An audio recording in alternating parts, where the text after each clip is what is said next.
Welcome to the Heal Yourself podcast, where we dive deep into all things healing. I'm Denise, a speech language pathologist and a self-love coach for adults and teens. And I'm Kira, a traditional naturopath and functional nutritionist, and we are here to guide you through the transformative process of healing your body, mind, and soul. From the latest in functional medicine to nurturing your relationship with yourself, healing trauma, and even transforming your money story, we're here to empower you with the knowledge and tools to create lasting change. So whether you're looking to heal physically, emotionally, or spiritually, join us as we explore the many paths to wholeness and wellness.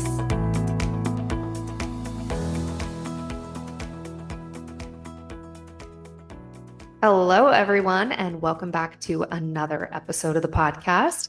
Today, we have a guest for you. Unfortunately, Denise could not join us, but I am here with Mary O. Dwyer, who, very cool bio, by the way. She grew up near Ireland's Blarney Castle and later moved to the US to pursue a PhD in food science and chemistry. Her career was focused on balancing family and science until her son's autism diagnosis sparked a search for holistic healing. And Mary, we can chat about that. I've got a kiddo on the spectrum.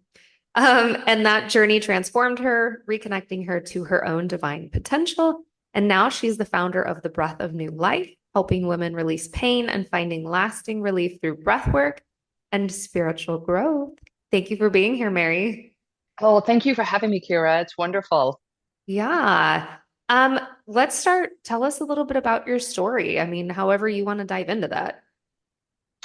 You know, it's funny. It's always a meandering path, right? And what's ironic is growing up, I always wanted to be a doctor or a vet. And after spending a summer working with a vet and understanding exactly where your hand had to go to birth a cow, I'm like, yeah, not my career path, unfortunately. And then I really wanted to be a doctor. And in Ireland, the system where I grew up, the system to get into med school is different than it is here. And basically, I didn't get in on the first go. So I decided, well, I'll pursue a degree in science and maybe try and come back in the back door. And then I realized I hated blood and in needles and injections, and probably not a good path for me. So by hook or by crook, I ended up in Nebraska and met my husband after I graduated with my doctorate, worked there in food science and kind of focused on biochemistry as well. We ended up moving out to California. We both had family out here and had our children.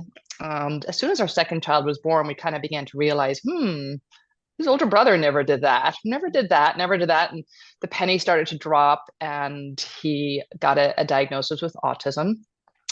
And he did really well. You know, we got a lot of support through some of the local school districts here. And I have to say they were great. You know, ABA was great for him. They got him speaking by about age 4, and it was perfect because his brother was coming up to 2 at that point. So they kind of learned to talk together. And so he had this built-in peer at home. And he did pretty well. And then at about 7, he started to hit a wall. And I remember when he'd been diagnosed, them telling me that he would probably never live independently, that he was moderately affected. And there was a part of me that never really was going to settle for that, or kind of say, if that's the case, my attitude was like, if this is the case, this is the case, but I'm never going to stop looking for solutions. And so when he started to hit that wall, I started to do research, and I was at a space, my husband and I, we were in a space where I was able to stop working and stay home full time. And I feel really grateful for that. And I just decided to start to apply all of my science background and knowledge to researching what was going on. So this was kind of what got me into the holistic and back into that healthcare, kind of long story, but getting back to this, starting out wanting to go to a doctor, went to food science, and now I'm kind of coming back looking at health.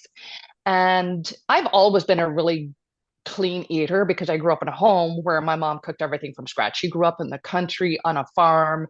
She's always sourced local fresh ingredients. My mom is in her 80s now, and she still cooks all of her meals from scratch. It's still rare that she will go out to a restaurant and it's serving her well.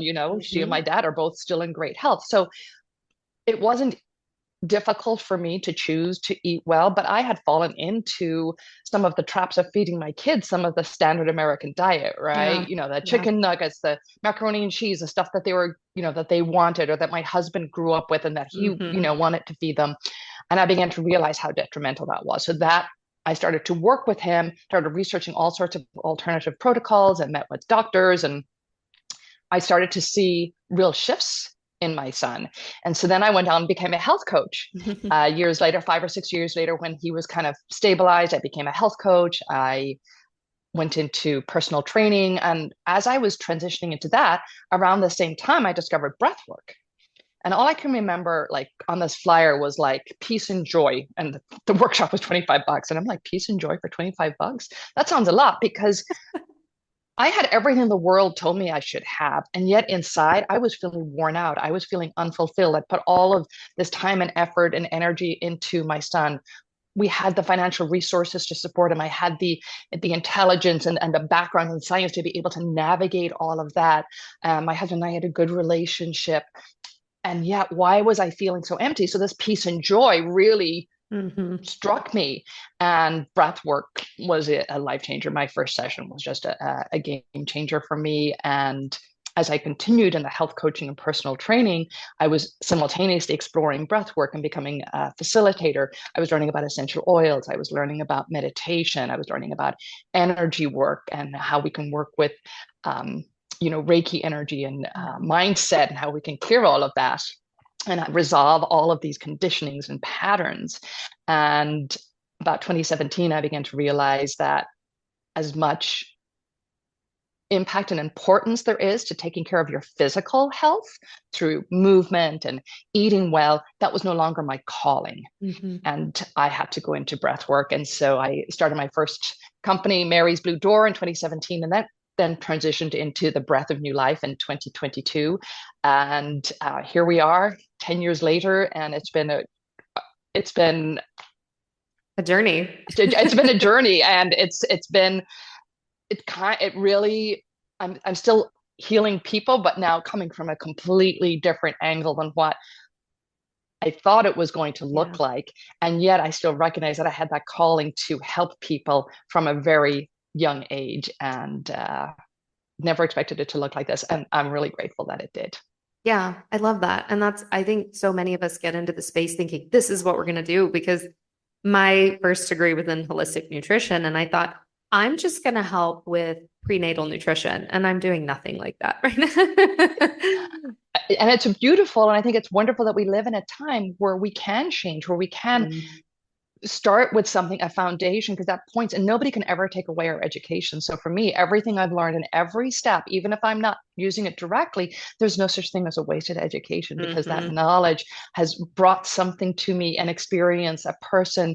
I can remember my professor who I did my doctorate work with me. I remember him telling me, Mary, you're a really good teacher. You should consider teaching. And I'm like, at that time, I was like, not going to become a teacher. And now here I am. I'm like, that's kind of a big part of what I do is, coaching. And I speak to groups. I go into companies and I do programs for them, and I'm teaching, and just not in the way, again, that I thought it would be. So it's interesting to see, but he was the first one to plant that seed of, Mary, you're a really good teacher.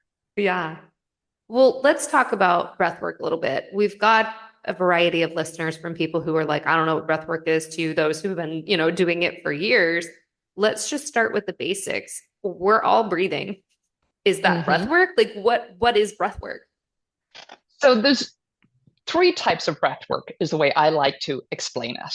And so there's our breathing that we do every single day. And that's just our automatic breath work, breathing in and out, and we're doing it. It keeps us alive. We're not connected to it necessarily. We're not conscious of it. And yet, if we look at the word breathing, it also means, it could be spoken as respiration, which is re-spiritization. And then we hear, a lot of religious or spiritual teachings would be, the breath of life is representative of spirit, Holy Spirit, right? And so going back to that very first flyer I saw, peace and joy. Well, our breath can connect us to our spirit of what we have faith in. And so when we're breathing automatically every day, we're not harnessing the power of it. And so then we'll go to the second form of breath work, which is a regulatory breath work. And this will be things like a box breath. breathing in for 4, hold for 4, out for 4. Or if you're into yoga, a ujjayi breath. Or even if you're doing weightlifting and you're using your breath, maybe inhaling as you lift a weight and exhaling as you do something else, you're working with your breath in a regulatory way. And what this means is it's working on a physical level, and it's bringing oxygen in. You're working with your breath to create something, to regulate a movement, to regulate your mood, maybe, because with that box breath, you're trying to calm yourself, trying to calm that nervous system. And when you breathe with your diaphragm and you actually take oxygen into the lowest part of the lungs, the low lobes, there's different lobes in the lungs. So you have to get oxygen into the lowest part of those lungs in order to activate the receptors there that will actually trigger physiologically the relaxation response in the brain. That turns on the parasympathetic nervous system, turns off the sympathetic nervous system. So that's the second type of breath work. Very powerful, and everybody should be doing some of that all the time. The third breath work, and this is the one that really is the game changer breath work, and this is integrative breath work. And there's a number of different kinds of integrative breath work. Some people might have heard of holotropic breathing. There's somatic breathing now. There's rebirthing was one of the originals. So holotropic and rebirthing, they come back for they go back to at least the 60s, maybe even earlier. So don't quote me on that. And then transformational breath is the one that I work with. And this came through in the 1970s through a woman, Judith Kravitz. And she has an amazing story. I won't get into it here, but anybody who wants it, just look up Judith Kravitz, go to her website, transformationalbreath.com. And so it has some elements of holotropic and rebirthing insofar as it's a connected breath work. And any type of integrative breath work is going to heal on a physical, mental, emotional, and spiritual level. And so you're getting those physiological responses that you're getting from a regulatory breath work, bringing oxygen into the lowest lobes of the lungs, triggering that relaxation response, soothing the nervous system. But when you're connecting your breath, you're also taking a lot more breaths per minute than you would normally. So you're bringing in a lot more oxygen, which means that you're getting a lot of detox, because 70% of our detox happens on our exhale. So much more oxygen coming into our cells, which means so much more debris and carbon dioxide can be released from the cells.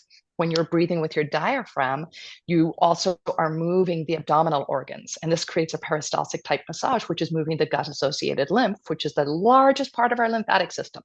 So you're not necessarily getting as much of that in a box breath, let's say, just because you're not getting the same repetition, the number of breaths per minute, let's say.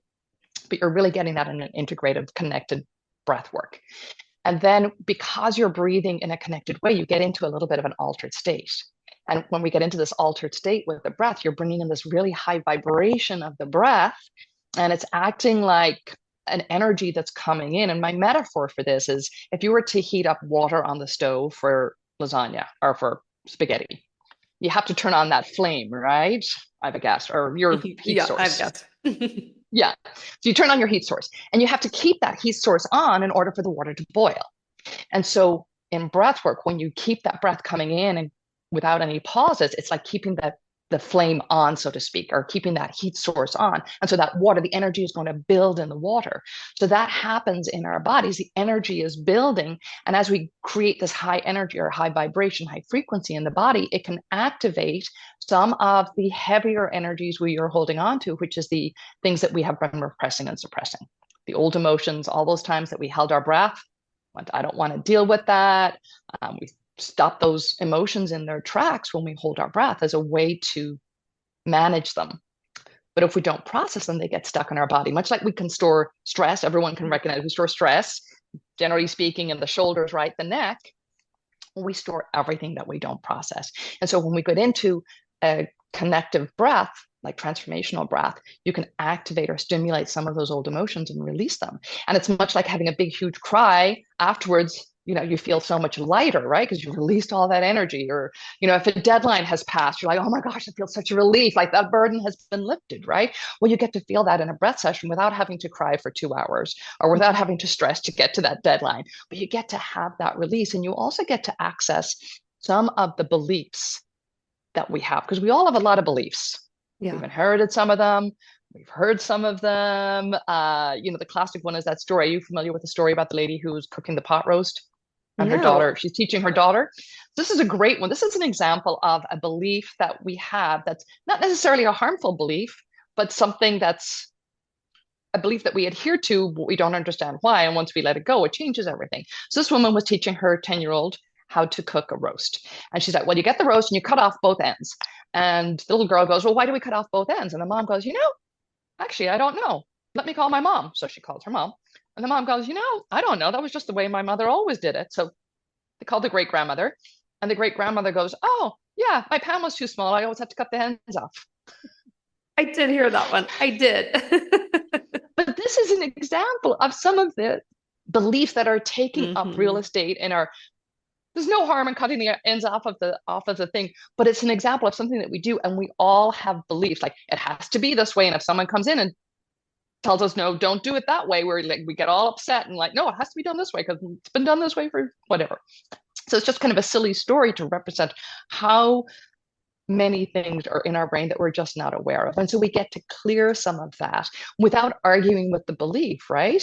Because sometimes we'll get stuck. Well, my mother's always done it this way, and I don't want to disappoint my mother. And why would my parents have told me that that wasn't true? Well, maybe it's not that it's not true. It's just outdated, or it's not needed anymore. There were things that we believed as a 5-year-old. As a 5-year-old believes that I need to hold my parents' hand crossing the street, and that's valid and true for a 5-year-old. But a 15-year-old doesn't need the same belief, right? And so those ones we can all agree to. But yeah, we all have beliefs, and I still uncover them. And I've been doing this work for 10 years. And there are still beliefs that every now and then I'm going like, why have I been believing that? And when you work through it in a breath session, we can just release it. So we get to clear a lot of our mental and our emotional clutter, all of that stuff that's been interfering with us, maybe keeping us stuck. And spiritually, in a session, when you do any kind of integrative breath work, after you have released, you feel so much lighter, and then it's much easier to connect with yourself because you're pulling back the veils, you're pulling back all of the cloudiness, and you're beginning to get back into the driver's seat and no longer letting these conditioned responses or conditioned beliefs or emotional charges be in the driving seat. You get to be back in the driving seat, and you get to start to go, oh, actually, I don't like wearing the color orange, or I actually don't enjoy going to, Greek restaurants or whatever it is. But you start to realize what your heart, and you get to connect with that in a deeper way. And you also get to connect deeply with whatever it is that you have faith in. And that becomes a way more tangible experience. For me, I grew up in Catholic Ireland, and that would be my wording is, I thought I had an encounter with Jesus. I always said after my first breath session, I didn't believe in God anymore. I knew God. There was never, I've never doubted it. I think everyone goes through some stage, in a way, I hope everyone goes through some stage of doubt so that you can really test the waters and get recommitted to whatever it is that you have faith in. And I just knew in my heart, and I never doubted anymore. And I also never needed to convince anybody else, because I understood God's going to be there for everybody when they need that, and it's okay. Yeah. Everybody's on their own journey, on the unique journey. Yeah. So I'm hearing breath work is going to help with our physical health, right? On a multitude of ways. It's going to help release emotions, and I've got a question about that. And it's going to help us with our spiritual growth. Correct. With the emotional piece, I'm always asked this question, and I'm curious myself. With emotions, when they're suppressed, what if we don't remember them? Does it matter when it comes to breath work? It doesn't matter. Sometimes, very often, people will have experiences where they will be like tears flowing down their face, and they have no idea why they're crying. And it's okay. And I always share that at the beginning of the session. You might have an experience and you've no idea what the source of it is. You don't need to know, because the breath has its own divine intelligence. And so if it kind of puts you on a need to know basis, is what I say. So if there's some benefit to you in knowing where the tears are coming from, that information will be given to you. But often we don't need to, because maybe it will color our perception of somebody or bias us in some way. And we just don't, it's not helpful. And so it's okay to just not Yep. have any idea what it's about and to release it. It still releases, and people will start to feel differently right after the session. But then what they'll start to notice is they'll start to notice certain things that triggered them in the past no longer trigger them. Yeah. And so, yeah, which is really neat. It's fast. It still fascinates me to this day, the experiences that I have and that clients have. And yeah, it's miraculous. Yeah. It's simply incredible. Yeah. And it's a free tool. We've all got breath. And it's a free tool. And I am so focused on teaching people the tools so that yes, we all need support and to come into a facilitator from time to time, but I am all about empowering you to be able to take care of yourself so that when life happens and it's, 10 o'clock on a Saturday night, you're not going to get, I'm going to be asleep.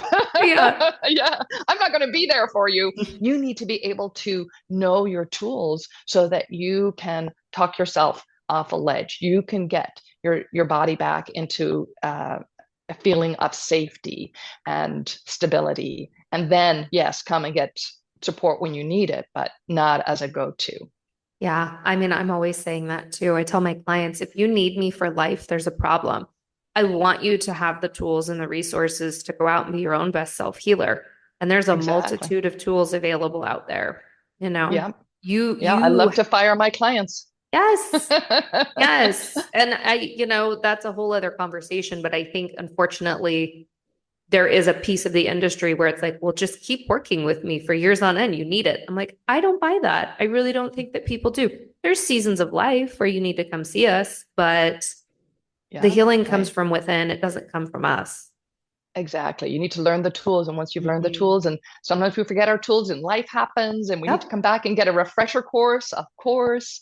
But we all need to have a practice, but we can lead a lot of our own practice for sure. Yeah.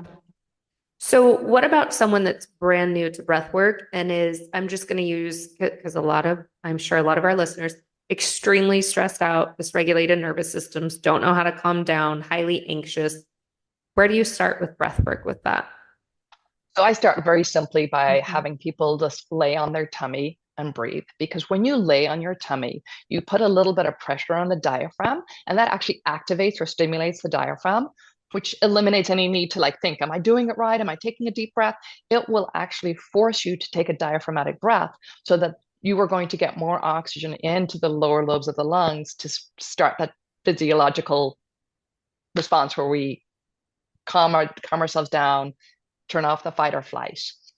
And I like to encourage them to do a 3-part breath where in your mind, you can either take 3 small breaths or just 3 parts to a longer breath, with the idea that you fill the bottom of your lungs. You're thinking about your lungs or visualizing your lungs, or just having that intention, filling the bottom of your lungs, fill the middle of your lungs, fill the top of your lungs, and you can release. And when I get people started who are listening to me, haven't worked with me, I don't specifically know what's going on with their breath, that's always going to be a no-brainer, great place to start, where you're going to definitely start to feel the impacts. And it's always good to practice this before a stressful state. I think it's a great idea when you wake up in the morning, you're already in bed. Yeah, Just flip just roll over. lie Yeah. on your belly and start maybe 5, maybe you only can do 5 or 10 breaths. Maybe you can do 5 minutes. Maybe you can do that same going to bed at night before you go to sleep. Take 10 breaths or 5 or 10 minutes of deep breaths. And if you can do that, just listen to some music and do it. That's going to be a great start, because that's actually going to quote unquote work out your diaphragm, because it's a muscle like any other muscle in our body. So the more you work it out, the stronger it's going to be, which means when life happens and you have those stressful moments, your body is going to know what to do. Oh, all I got to do is take a breath. And then we can start reminding ourselves when we're in a stressful situation, somebody's shouting at us, there's a situation at work, road rage, the thought will occur more easily. Take a deep breath, because your body will know the benefits of it and will have had that feeling of that experience of the relaxation response. Yeah. And what a simple thing to do. Everyone can find the time to roll over on your stomach and take a few breaths. Yeah. And if you're a busy mom, maybe you're a busy mom listening to this and you've got some small kids at home, you can lay on, if you have to lay on your back, lay them on your tummy, because even that weight on your tummy will act as a stimulant as well. And so you can do that and just breathe with your children. We can imagine if we could all teach our children Yes. to just breathe 5, 6, 7 breaths when they feel stressed out, when they feel aggravated, when they're throwing a temper tantrum, when life isn't going their way. Teach them that tool so that they have it forever. My children were 10 and 12 when I discovered this, and it changed our teenage years. I know the teenage years would not have gone as smoothly as they did without those resources. But I know it would have been even more powerful if they had learned it when they were younger. I'd have been a different parent. So. My kiddo is 8, and when he gets overstimulated, overwhelmed, frustrated with something, he'll do it on his own now. He'll go, oh, it's wonderful. Take a deep breath. And he'll just do that on his own completely. And I notice, like, if I can regulate with him then and do it in that time, it makes a big difference. He feels better. It calms him down. It calms him down. And then his diaphragm is going to be just a stronger muscle. Yeah. Purely on a physiological level. You have to get nothing else out of this conversation. The diaphragm is a muscle and you need to work it out. Yeah. And that it just means that he's going to be always taking deeper breaths. So he's going to be turning off his fight or flight more often and turning on his relaxation response more often. Yeah. And So probably my last question, but what are challenges that people face doing breath work? You mean in a session or just in general, like coming in the door? Coming in the door. Yeah, let's start with coming in the door. So I think there's two ends of the spectrum. Okay. So there's the end of the spectrum where people know that there's trauma and they are afraid to open that can of worms. Yeah. Because it's been so painful. And up until now, they haven't had the resources. And maybe, there's been triggering situations that might have activated some of that trauma. And it's just too painful. And they haven't the tools. And so for them to learn the trust to, okay, no, this is actually going to help me.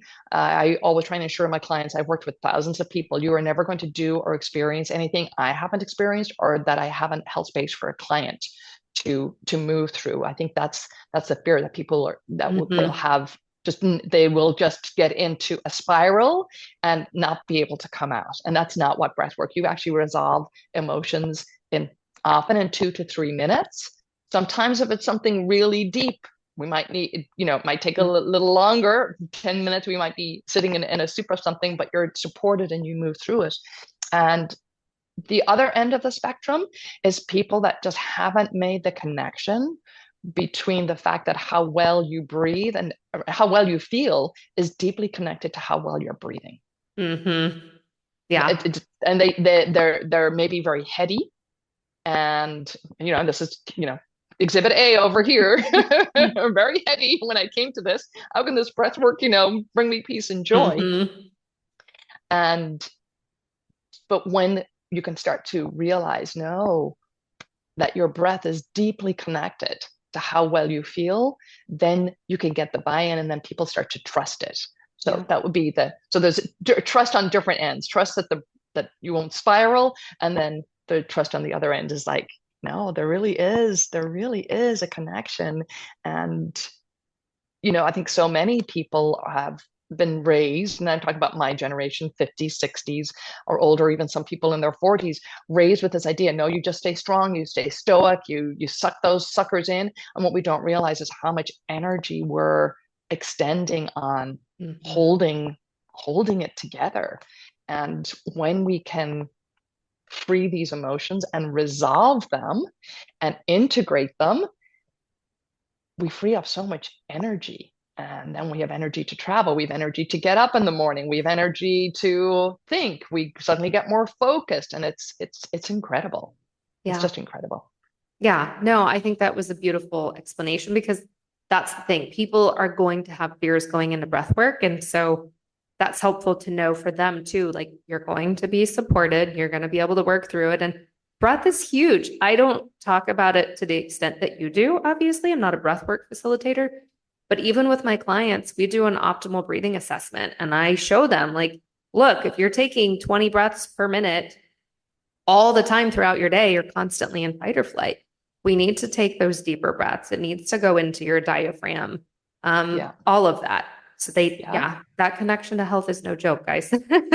Yeah. And it'll be interesting for you as you work with clients. If you give them the exercise, I want you to go home and breathe for, between now and the next time I see you on your belly every day, you're going to see their breath pattern change. It's incredible because we all have a unique breath pattern. We didn't even get into that today. That's a whole other part of the science of this work is like our individual unique breathing pattern, but you can actually shift how we breathe so that those deeper breaths are really become automatic. Love it. Well, anything else that you feel like you need to share in this moment? Anything I'd share really is just get started. Just get started somewhere. It's like saving money, right? You've got to start with that first dollar. Start with that first breath. Start somewhere and start today. There are days that I am flying around and sometimes I only have, feels like 30 seconds to sit down and do deep breaths. But if that's all I have, then it's still important that I sit down and I clear my mind for those. And generally, it's rare that it's only 30 seconds because what happens is you create that 30 seconds and then suddenly the 10 minutes appears and it just all unravels. So just get started somewhere and start today. Don't wait. Don't wait. Yeah. Lovely. Well, where can people find you? So you can find me in Southern California. I do a lot of work here locally in the area, in the Temecula area. We're about an hour north of San Diego. You can also find me online at www.thebreathofnewlife.com. I'm on Instagram. It's where social media I'm most active at Breath of New Life. And then I'm also just starting to build content for my YouTube channel, which will be also The Breath of New Life. So you can go find that and I'll make sure I send the show links. If you want to just get a taste of working with me, I do offer free guided meditations every Monday. So if anybody would like to get the Zoom link for that, that's your listener, just email me at mary@thebreathofnewlife.com and just reference this podcast so that I'll know that you're one of the listeners and I will get you the Zoom link. And that's completely free. It's about 30 minutes every Monday from 10 a.m. to 10:30 Pacific time.